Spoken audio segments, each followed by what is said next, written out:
5 minus 5 equals 0. 0 times 5, then minus 5.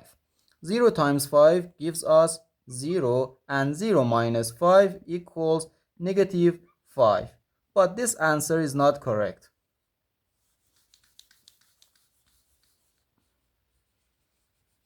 Because according to the order of operations, multiplication have higher priority than subtraction.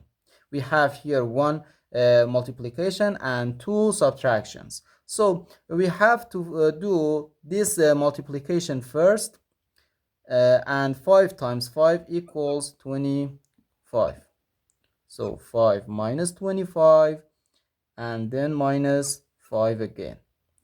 5 minus 25 equals negative 20, and negative 20 minus 5 gives us negative 25. And this answer is our final answer to this problem, negative 25.